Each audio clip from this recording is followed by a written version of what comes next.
Welcome back. Let's build our Twitter bot. The first thing we want to do is import Tweepy library. And obviously this isn't a built-in module in Python, so we'll have to install it by saying pip3 install Tweepy. And this is going to install the Tweepy library. Awesome. Now, this library has really good documentation. So when we go to read the docs, it'll actually show you, hey, how to get started and give you some quick startup and setup that we need to do. In my case, I'm just going to copy the hello Tweepy code that they provided for us and just paste it in here.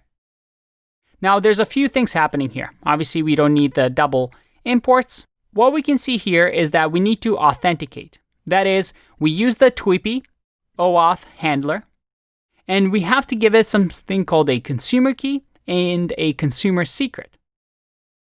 And then we also have to set access token with the access token and access token secret. Now, what this is what the Twitter API uses to verify our account. You remember how we had to create an account here and get authenticated because not just anybody can use the Twitter API? Well, this is what they're asking for. They're saying, hey, I want you to verify that this is you. If you're accessing the Twitter API, I want to know who's accessing that data. So in your case, after you've created an app, you just click on Details. And you see here that we have keys and tokens. These keys, I'm actually going to regenerate after this because you don't want to share these with anybody. But I'll at least show you how these work so that for yourself, you'll have different keys and API keys and secrets that you'll have to copy and paste. Luckily, it tells us exactly what they are. We have the API key, which is the consumer key.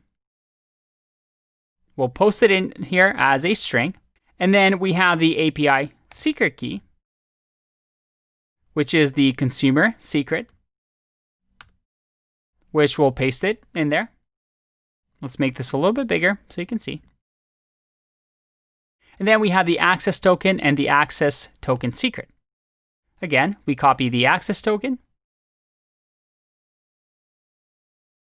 paste it in here, and the secret. So again, these are the keys that Twitter API is going to be able to use to identify you, but you don't want to share these with anybody.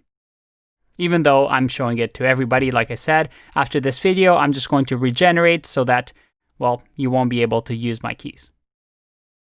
After we've set up this auth object, we then use the tweepy.api to authenticate, and we now have access to the API.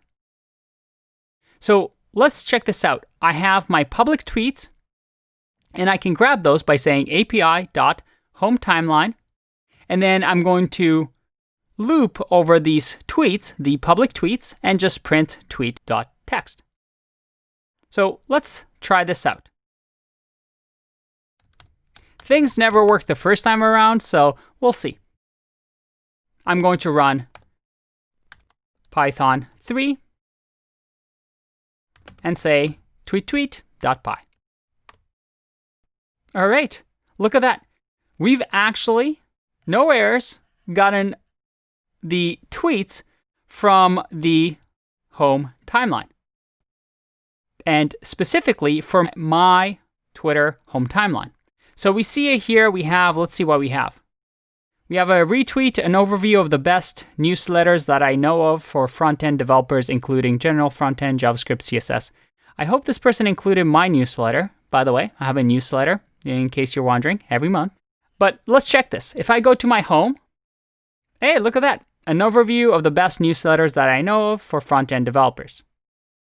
Brian Rinaldi, I hope my newsletter is included. But there you go. That's our timeline right there. And we're able to access the Twitter API. That was pretty easy, right? Not bad. Again, I keep saying this, I know I'm repetitive, but this is the power of Python. There are just so many libraries, such a large community, and it's so easy to create things. Already, just by looking at this Tweepy library, you probably can think of different things that you can do with Twitter. Like I said, the world is your oyster.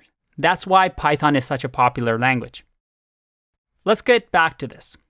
So we have some tweets, but let's do something exciting here. What else does the Twitter API give us? Well, let's remove these public tweets for now and just print out, let's say, API.me. And this is actually going to give the information about myself. So let's actually give this a variable saying user. And I'm going to say API.me. And this is going to give information about the user. In my case, let's just do user.name. And again, this is something that you can check for yourself on their documentation. And if I run this, there you go. That's my name. That's my Twitter username.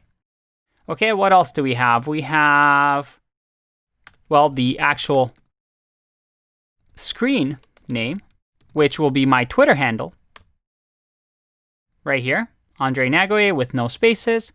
And then let's just do, what else can we do? We can also do followers count.